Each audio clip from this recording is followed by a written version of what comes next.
안녕하십니까. 첫 번째 세션의 좌장을 맡게 된 대한지역병원협의회 공동대표 박진규입니다. 같이 저하고 서동원 대한지역병원협의회 경기대표 선생님께서 코체어를 할 예정입니다. 오늘 이른 아침에 또 태풍도 있고 비도 많이 오고 그러는데 이렇게 많이 참석을 해주셔서 정말 고맙습니다. 일단은 두 연제가 다 끝나고 나서 마지막 Q&A 시간에서 질의응답 시간을 받도록 하겠습니다. 그래서 첫 번째 연제를 소개해드리겠습니다. 첫 번째는 이재갑 한림대 강남성심병원 감염내과 교수님을 소개를 올리겠습니다. 제목은 병원 감염관리의 기본 원칙이라는 주제로 선생님 잠깐 소개해드리면 고대 의과대학을 나오셨고 거기서 석박사를 받으셨고요. 고려대학교 구로병원 임상 강사를 마쳤고 지금 현재는 한림대학교 강남성심병원 조 교수님으로 계십니다. 큰 박수로 청해 듣겠습니다. 예, 지역병원협의회 강의에 불러주셔서 감사드리고요. 특히 이렇게 첫 세션을 특히 이렇게 감염 관리 할애해 주셔가지고 감염 관리를 전공하고 있는 제 입장에서는 너무 감사한 마음입니다. 오늘 주된 강의 내용들은요. 초반에는 좀 최근에 지금 변화하고 있는 그런 정책들, 특히 여기 아마 이제 중견 병원들부터 이제 대규모 병원들이 아마 같이 이제 거기 종사하시거나 경영하시는 분들이 같이 있을 텐데 그런 병원들의 정책에 관한 부분들 말씀드리고요. 뒷부분에는 이제 감염관리 기본 원칙들에 대한 얘기들을 말씀드려서 시간 내에 마칠 수 있도록 하겠습니다. 저희가 이제 병원에서 감염관리 얘기를 할 때 감염관리 3요소를 얘기를 합니다. 근데 첫 번째 요소가 이제 항생제 관리 부분인데요. 항생제를 얼마나 적절하게 올바르게 사용하는가가 이제 감염관리의 주된 영역인데 그 이유는 뭐 잘 아시겠지만 이런 이제 내성이 없는 세균들이 내성이 되는 기전 중에 특정 항생제들이 특정 유니트에 아주 사용이 많이 되면 내성균들로 변화할 가능성이 상당히 높다는 것들 잘 알고 계실 겁니다. 근데 이런 내성균들이 그냥 그 환자에서만 항생제를 쓰는 환자에서만 그대로 있으면 큰 문제가 없는데 병원 내 감염 관리가 깨지면 이렇게 옆에 입원하는 환자에 있어서 이제 다진내성균 가진 환자의 내성균들이 이렇게 옮겨질 수 있는 이런 상황들이 있고, 그러니까 이런 부분들을 컨트롤하는 게 첫 번째 감염 관리 영역 중에 가장 중요합니다. 뭐 손위생이라든지 다진내성균 환자를 코호트한다든지 또 개인 보호구를 착용한다든지 이런 부분들이 중요하고요.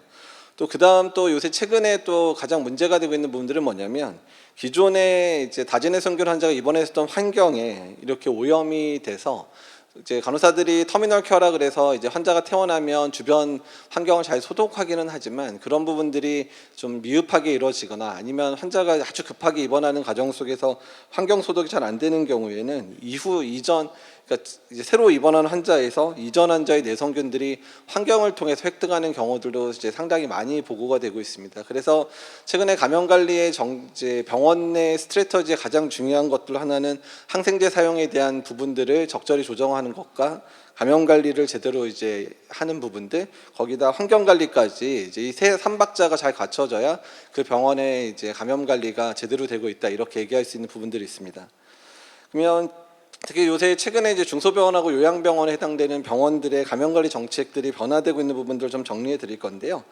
현재 지금 감염관리 설치 의무 대상 병원들이 150병상 이상의 병원과 종합병원은 감염관리실을 두도록 2018년부터 됐고요. 아마 올해 대부분의 병원들이 감염관리실을 설치했을 겁니다. 그리고 다만 이제 이 부분들이 확대가 될 예정이어서 2021년부터 150병상 미만 병원 및 요양병원의 감염관리 이제 전임자까지는 아니고 아마 겸임자가 될 것 같기는 한데 아마 감염관리 인력을 이제 공식적으로 법적으로 이제 뽑아서 운영을 해야 되는 게 2021년분이고요.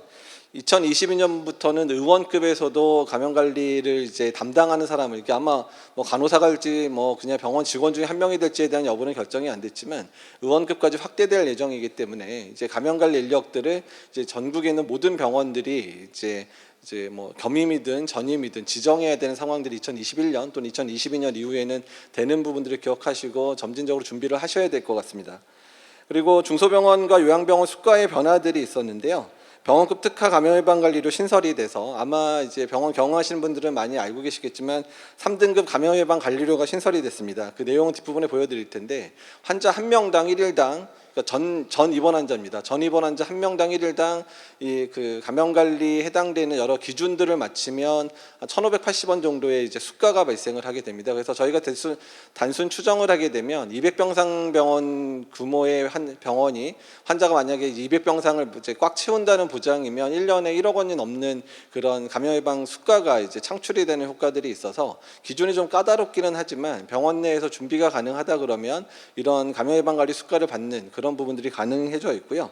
요양병원 같은 경우에는 최근에 격리 수가가 이제 현실화가 됐습니다. 그래서 2019년 1월 1일부터 이제 급성기 병원과 동일 기준으로 이제 설이 됐는데 다만 급성기 병원 같은 경우에 이제 뭐 보름 지나거나 한 달 지나면 차감 이제 입원비가 차감이 되는데 요양병원은 장기 환자들이 많음에도 불구하고 급성기처럼 기간별로 차감제가 적용돼서 조금 좀 미흡하게 되긴 했지만 어쨌든 다제내성균 환자들이 입원했을 경우에 이제 격리를 했을 경우에 격리료를 이제 받을 수 있는 부분들이 2019년 1월 1일부터 시행이 돼 있습니다. 그다음에 요양병원 감염 예방 관리로는 그러니까 이제 기존의 사람들 생각하기에는 3등급을 요양병원까지 확대하는 부분들로 얘기가 됐었는데 그렇게 논의가 되고 있지 않고요. 지금 2020년 또는 2021년 될 것 같은데 어제 질병관리본부 관계자 만나봤더니 아마 2021년 상반기가 될 것 같다고 합니다. 그래서 요양병원 감염 예방 관리료가 신설을 위해서 현재 복지부하고 질본이 논의 중에 있고요. 이 기준 중에 감염관리실 인력 기준 같은 경우에는 현재 3등급 같은 경우는 전임자를 두게 돼 있는데 지금 요양병원은 전임자를 두게 할 건지 겸임자를 두게 할 건지에 대한 부분들에 대해서 좀 복지부하고 질병관리본부와 그다음에 이제 노인요양병원협회 또는 병원협회와 지금 씨름 중에 있는 것으로 보이고요. 감염 예방 관리료의 수준과 관련해서는 지금 3등급 수준이 될지 그 이하가 될지에 대한 부분들은 아마 이 전임이냐 겸임이 될 거냐에 따른 거에 따라서 아마 조정이 될 것 같아서 이 부분들이 계속 논의 중입니다. 그리고 지금 이제 그 감염 예방 관리료를 받으면 코니스라 그래서 그 의료 관련 감염 감시 체계에 가입해서 활동을 해야지 이제 받을 수 있는데 그 부분이 아직까지 요양병원이 확대가 되지 않았는데 2020년 또는 21년부터 요양병원이 이 코니스에 참여할 수 있도록 이제 폭이 넓어질 것 같고 또 여기에 반드시 참여를 해야 감염 예방 관리료를 받을 수 있게 되기 때문에 이런 부분에 대해서 준비가 좀 필요할 거 생각이 됩니다. 그래서 지금 3등급과 관련돼 있어서는 현재 환자 한 명당 일단 1,580원이고요. 그리고 기준은 이제 한 명 이상은 감염관리실 근무경력 1년 이상인 전담 간호사를 반드시 배치하도록 하고 있고 300병상 이하는 1명, 뭐 300에서 900은 2명 이런 식으로 이제 그 병상 숫자에 맞춰서 전임자의 숫자를 정하고 돼 있고요.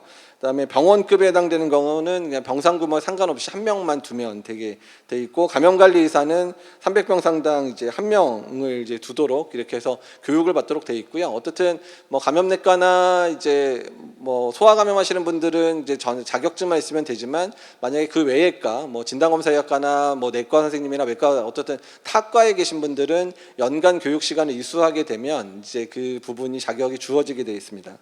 인증평가를 반드시 받아야 되는 아마 이 부분들이 제일 어려운 부분인데 감염 예방 관리를 받기 위한 기본 조건이 인증평가가 들어가고요. 또 아까 말씀드린 전국 의료 관련 감염 감시체계 코니스에 가입해야 되는데 병원급이 올해 2월부터 확대가 돼서 가입이 됐고요. 매년 1월에서 2월 사이에 가입을 받게 됩니다. 그래서 만약에 내년에 이제 감염 예방 관리료를 신청을 하고자 하는 병원들은 1월이나 2월에 코니스에 이제 등록을 하셔서 코니스에서 요구하고 있는 이제 여러 감염 관리 감시 체계에 해당되는 내용들, 뭐 손위생이라든지 뭐 요로 감염 감시 또는 뭐 이제 뭐 그 벤틸레이터 관련 감염 뭐 이런 것들에 대한 부분들을 하셔야 되고요.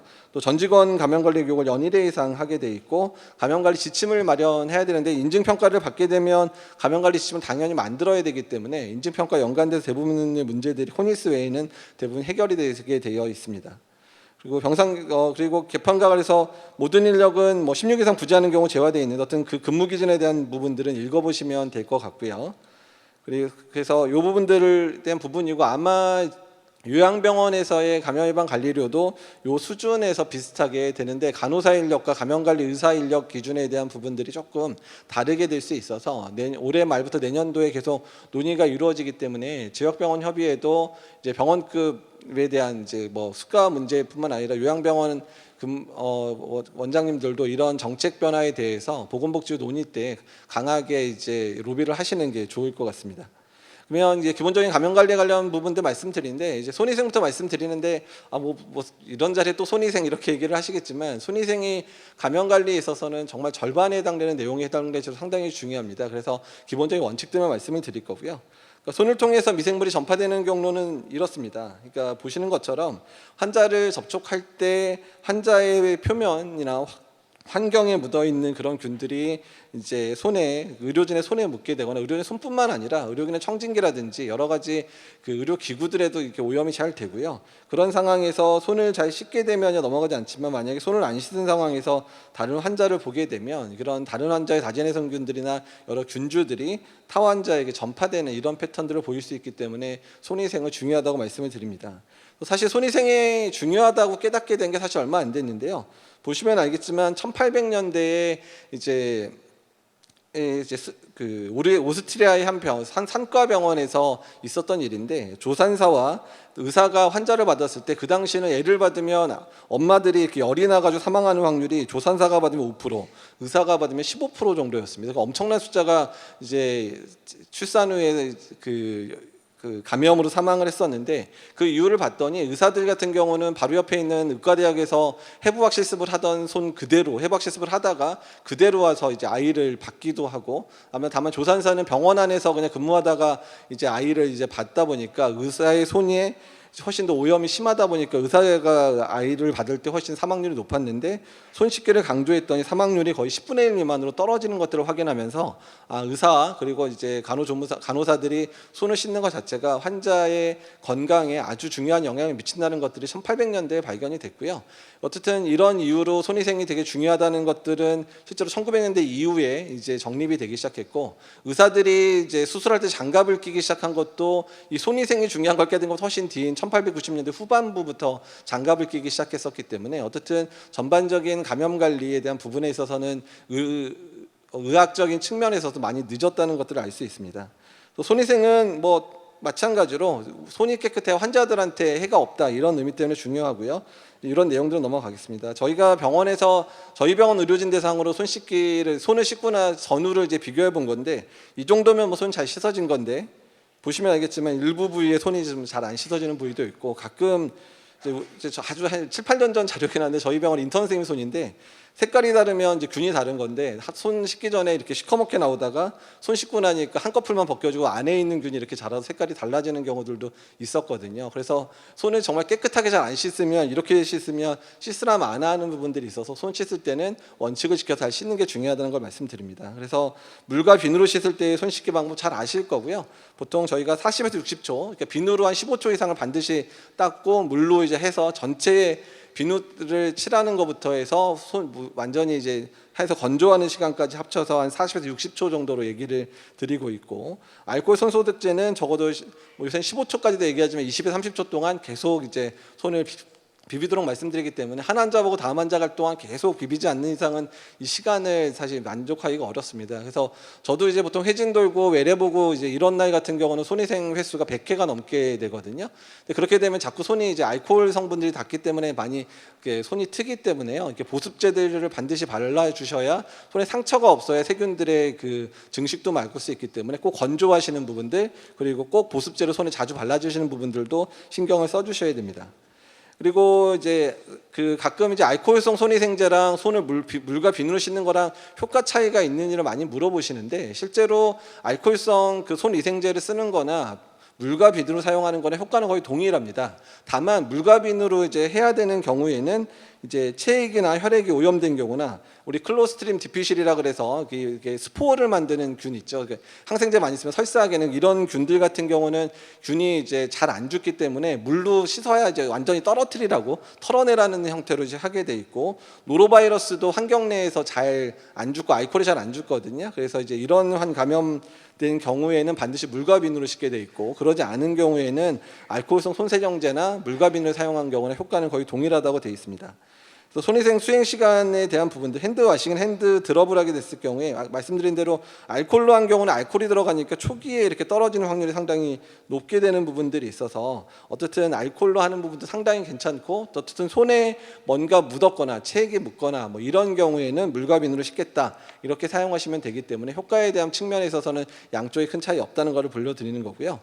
또 안전주사 실무와 관련된 사건들이 최근에 많았기 때문에 이 부분 잠깐 이제 언급을 드릴 건데, 그러니까 이제 주사 맞은 부위에 이런 비결핵성 항산균 집단 감염 사례가 2013년, 2017년 이렇게 매번 지금 발생을 하고 있고, 그래서 이런 주사 맞은 부위가 이렇게 골마가지고요. 이분 같은 경우는 이 골문 부위 수술하느라 10여 회 이상 수술하고 항결핵제를 한 거의 1년, 2년까지 이제 복용했었던 분인데요.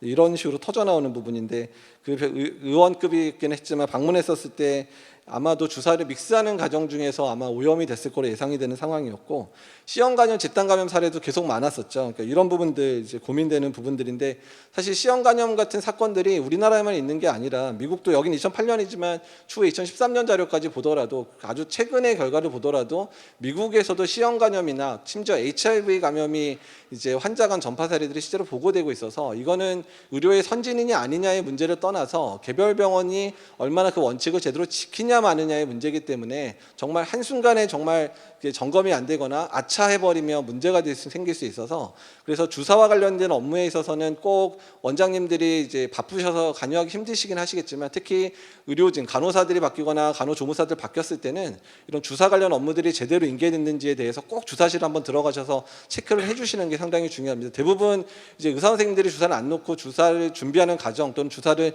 인젝할 때 준비되는 과정에서 오염되는 경우들이 많아서 그렇고요.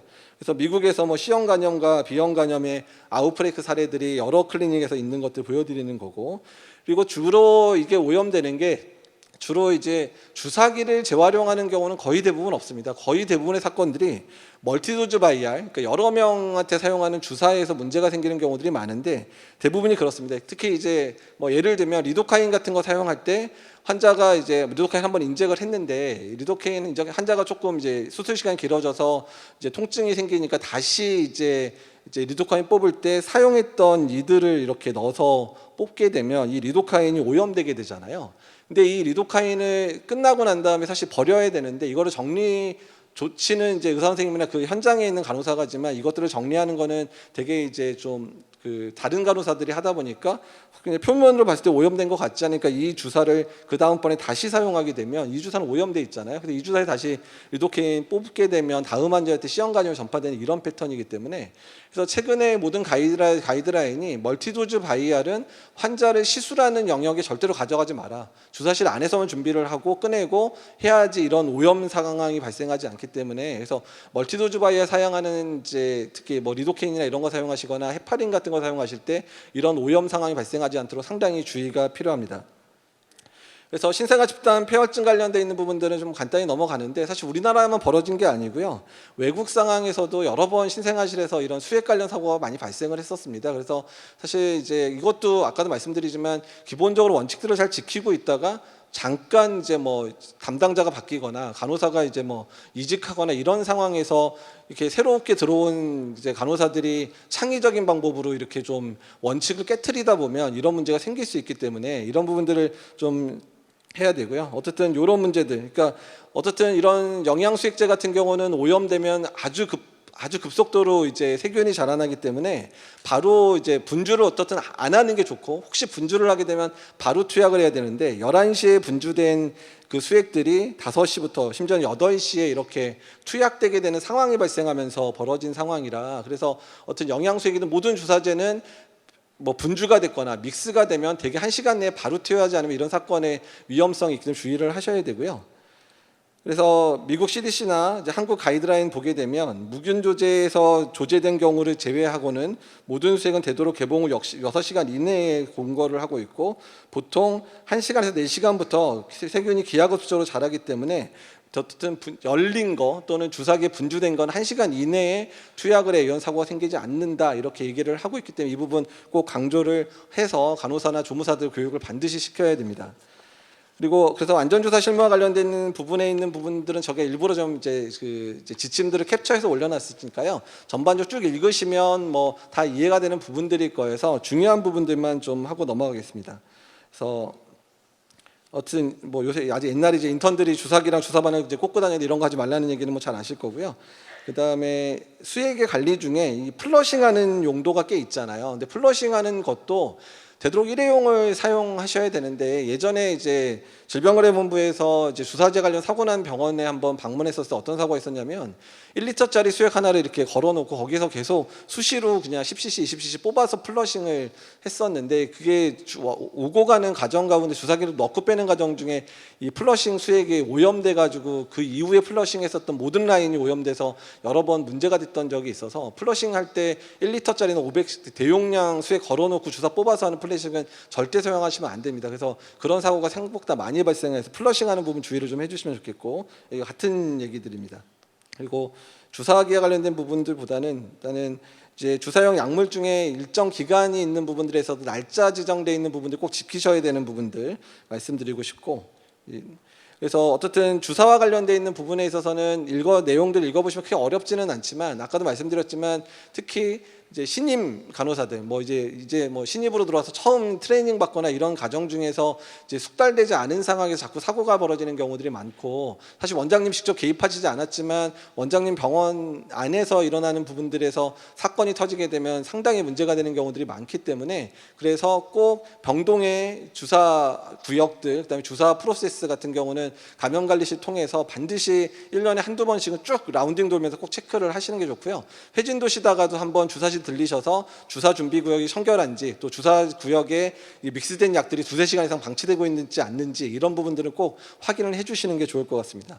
소독과 멸균과 관련되어 있는 부분들 이제 하고 이제 마무리 지을 텐데 그러니까 소독과 멸균 부분도 실제로 업무에 대한 대부분의 이제 부분들은 이제 간호사들이 이제 감당을 하거나 특히 청소 관련돼 있는 거는 이제 뭐 용역업체들이 주로 하기는 하는데 제가 이제 중소병원 감염관리 네트워크라 그래서 중소병원 이제 컨설팅하는 사업을 통해서 이제 중소병원들 방문을 참 많이 하는데 올해만 지금 한 거의 40군데를 방문을 했었습니다. 근데 그러니까 최근에 느끼는 거는 이제 요양병원 같은 경우는 인증평가를 받다 보니까 이제 소독제나 이런 부분에 대한 프로세스가 제대로 좀 돼 있기는 한데 오히려 조금 너무 과한 소독제를 쓰도록 조금 잘못 이제 좀 그 교육을 받은 적이 있어서 중간에 필요 없는 과정을 한다든지 너무 고가의 그 소독제를 환경 소독에 사용한다든지 이런 문제들이 좀 많이 발견되고 있고 그다음에 인증평가를 받지 않은 이제 병원급 같은 경우에는 소독제의 도입과 관련돼 있는 그런 프로세스들이 이렇게 약간 명확하지 않으면서 이렇게 가끔 그 소독제를 판매하는 도매상들한테 조금 이제 좀 잘못된 정보를 전달받으셔가지고 이제 좀 소독제가 잘못 선택되어지는 경우들이 상당히 많더라고요. 그래서 소독제를 최초로 이제 선정하시거나 좀 바꾸시거나 이럴 때는 저희 홈페이지 중소병원 감염관리 네트워크 홈페이지를 이용해 주시면 그런 내용들을 이렇게 자문을 좀 해드리거든요. 그래서 좀 방문해서 그런 부분, 특히 소독제 관련돼 있는 결정 부분에 있어서는 원장님이 꼭 그 결제 과정에 들어가셔서 문제가 없는지 반드시 한번 체크를 해주셔야 될 것 같다는 생각이 듭니다. 어쨌든 의료기구의 재처리 과정 뭐 잘 아시겠지만 포장, 그다음 멸균 뭐 이런 가능, 그다음에 소독행 이런 이제 과정을 거치게 되고 세척과 소독, 이제 멸균 이런 과정을 이제 거치게 되는 걸 알고 계실 겁니다. 멸균은 어떻든 그냥 세균이 절대로 남아 있으면 안 되는 그런 이제 경우에 멸균을 해야 되는데 뭐 수술 도구라든지 아니 침습적 도구들은 다 멸균 과정을 거쳐야 되는 거 알고 계실 거고요. 멸균 같은 경우에는 이제 요새는 방법들이 되게 다양해져 있기는 한데 이 방법들에 해당되는 것들에 해당되는 부분들은 각각의 멸균 방법의 특성에 따라서 결정이 되고요. 그리고 내가 사용하는 기구를 뭐 어떤 방법을 쓸 거냐에 대한 부분들은 기구를 판매하는 회사에서 다 방법을 정해놓고 이제 출시를 하게 돼 있고 그거를 제대로 해야 식약처에서 승인을 해주거든요. 그래서 모든 소독의 방법, 멸균의 방법들은 그 기구 회사에서 이제 하도록 하는 그 권장 가이드라인들을 따르시는 게 가장 중요합니다. 그리고 화학적 멸균과 관련해서 최근에 화학적 멸균 자체가 시간이 좀 오래 걸리거든요. 그러니까 농도도 강해야 되지만 뭐 50분, 길건 3시간, 8시간이다 보니까 화학적 멸균제를 통해서 해결되지 않는 부분들이 상당히 발견이 됩니다. 특히 이제 정형외과의 뭐 관절경 이런 것 같은 경우에는 화학적 소독만 하게 되면 안쪽에 표면이 깨끗한 건 문제가 없는데 수술하는 과정 중에 크랙 같은 게 생기면 크랙 사이에 그런 그 전환자의 조직들이 남아 있는 경우에는 그것들이 화학적 소독으로는 잘 그 멸균이 안 되는 경우들이 있거든요. 그래서 어떻든 되도록이면 이제 화학적 멸균은 불가피한 상황에서만 사용하도록 요새 권장을 하고 있고, 대부분 멸균 방법들을 제도록, 특히 이제 수술용 도구에 해당되는 부분 멸균 방법들을 얘기를 하고 있기 때문에 그런 부분들을 좀 고민을 좀 해주시면 좋겠고요. 그다음에 이제 높은 수준, 그러니까 준위험 기구, 고위험 기구는 다 멸균이고요. 준위험 기구는 높은 수준, 이렇게 생각하면, 그러니까 한 단계, 그러니까 그 기구의 단계보다 한 단계 높은 소독을 하면 되는데 준위험 기구 높은 수준을 하게 돼 있고, 여기에 해당되는 것들이 뭐 내시경이라든지 그러니까 점막 사용하는 그런 기구들이 해당이 되게 되는데, 여기에 이제 뭐 사이덱스나 이런 것들이 대부분 이 안에 들어가는 소독제들에 해당되고요. 중간 수준 같은 경우들은 이제 그 일부 준위험 기구나 비위험 기구를 하는 경우, 그 다음에 낮은 수준은 비위험 기구를 하는 경우들이 해당되는데, 가장 많이 쓰는 게 이제 락스 같은 것들을 쓰거나 사금 암모늄을 쓰는데, 최근에 저희가 방문했었을 때 가장 이제 문제가 됐던 게 뭐냐면, 그러니까 낮은 수준 소독을 해야도 되는 여러 가지 물품들에 대해서 환경이나 이런 부분도 낮은 소독을 해야 돼도 되는데 자꾸 높은 수준의 소독제를 쓰는 겁니다. 그러니까 사이덱스 같은 것들을 환경 소독에 사용하는 그런 병원들이 가끔 보여지더라고요. 근데 사이덱스 같은 경우는 이게 베이퍼처럼 날아가게 되면 이제 그런 호흡기나 이런 데에 되게 자극이 심하기 때문에 환경 소독용으로도 부적합할 뿐 아니라 가격이 비싸서 굳이 그렇게 쓸 필요가 없거든요. 그래서 뭐 락스나 사금 암모늄 제제의 저렴한 소독제를 써도 환경 소독이 가능하기 때문에 이런 수준들을 좀 지켜서 적절하게, 그리고 괜히 비용을 더 지불하며 사용하지 않도록 하는 게 좋을 것 같습니다. 그래서 의료기구별 소독과 멸균 방법에 대해서는 이 표시 안에 저희들이 써놨기 때문에 쭉 읽어보시면 내가 사용하는 기구 중에 어떤 소독법을 써도 되는지에 대한 부분들을 알시게 될 것 같고요.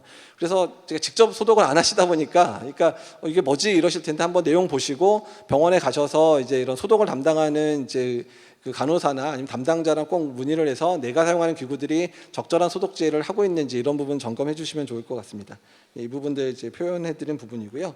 그래서 요약해 드리면 손위생은 환자 안전의 최우선이라는 것들 말씀드리기 때문에 이제 했고, 저희가 이제 2018년도에 한번 의원급 대상으로 손위생 프로모션을 한번 한 적이 있었는데, 의원급에서 이제 저희가 아무런 조치를 안 하고 손위생했을 때 한 60에서 70% 사이 정도 손위생을 하시더라고요. 근데 저희가 여러 가지 손위생과 관련돼 있는 뭐 포스터도 드리고 안내도 해드리고 그다음에 모니터링을 해드리니까 거의 90%까지 손위생률이 올라가는 것들을 경험을 했습니다. 그래서 손위생과 관련해서는 특히 병원급 의료기관은 감염관리실 중심으로 손위생 모니터링을 이제 적극적으로 수행을 하셔야 되고, 특히 인증평가를 받으시려면 손위생 수행률을 90% 이상을 유지를 하셔야 되기 때문에 어떤 손위생과 관련된 여러 정책적인 방향들을 계속 이제 진행을 하셔야 되고, 또 안전한 주사 내용은 이제 의원뿐만 아니라 병원의 이제 병동까지도 포함해서 문제가 될 수 있기 때문에 어떻든 의원 또 병원급의 모든 주사와 관련된 시설과 관련된 절차 확인을 수시로 시행을 해야 되고요. 저희가 대학병원임에도 불구하고 저희가 이제 그 주사 안전실무 이제 특별 점검 기간에서 3개월을 한번 계속 모든 병동을 저희가 라운딩을 돌았는데, 정말 해도 중간중간에 계속 이제 문제가 되는 경우들이 계속 발견이 되더라고요. 대학병원급들도 그런 문제들이 발견되는 상황이기 때문에, 그러니까 이게 아까도 말씀드렸지만 병원의 어떤 스트레처지나 지침의 문제가 아니고요. 그러니까 개별 간호사들이 너무 업무가 바쁘거나 이런 문제 때 가끔 한두 번 그냥 익스큐즈하고 그냥 바쁜데 어떻게 이렇게 하는 과정 가운데 문제가 되고 사고가 터지기 때문에 그런 부분들 때문에 꼭 수시로 좀 한 번씩은 주사실 또는 주사 업무 공간을 꼭 여기 계신 이제 과장님들 또 원장님들이 한 번씩 꼭 들리셔도 확인해 주시는 게 좋을 것 같습니다. 특히 아까도 말씀드린 대로 다회 사용 주사에 대한 부분에 있어서 특히 멀티도즈 바이알과 관련되어 있는 부분에 대한 사고 때문에 C형 감염이나 뭐 B형 감염, 아까 말씀드린 NTM 감염 등 여러 사건들이 발생했었기 때문에 멀티도즈 바이알은 아까도 말씀드렸지만 절대로 환자 사용하는 영역에 절대 가져가지 않도록, 그래서 주사 준비구역에서 분주하고 환자한테는 주사기 분주된 것만 가져가서 사용하는 방법들을 사용하셔야 사고가 아예 원천적으로 차단이 가능하다는 걸 기억을 해주시면 좋을 것 같고요. 소독과 멸균에 관한 기본 개념을 이제 이해를 좀 해주시면 좋겠고, 특히 원내 소독제에 대한 부분들 아까도 말씀드린 대로 최근에는 너무 소독이 강조되다 보니까 너무 가한 소독제를 고가로 사용하는 경우들이 너무 많이 확인이 되고 있어서 어쨌든 그런 부분에 있어서는 원내 프로세스를 잘 개선을 해서 적절한 이제 소독제를 사용하시고 이제 쓸데없는 비용이 추가로 이제 사용되는 부분들도 막으셔야 될 것 같고, 또한 여러 영역에 있어서 이제 멸군과 관련되어 있는 부분 프로세스나 멸군 관련된 레귤레이션, 법적인 레귤레이션이 잘 안 되고 있는 병원들이 좀 상당히 많이 발견이 되고 있습니다. 그래서 이제 전반적으로 그런 보건소나 이런 데서 실태 조사에 나올 가능성도 있기 때문에 멸균과 관련된 시설에 대해서는 꼭 그 원칙들 정하시고 가이드라인들을 꼭 비치하시고 점검표에 언제 우리가 BI, CI 뭐 이런 걸 했는지를 꼭 기록하시는 부분들을 간호사한테 꼭 말씀하셔서 지키고 계셔야 보건소 실사 때 그게 문제가 없을 수도 있겠습니다. 예, 이거로 강의 마치겠습니다. 아닙니다.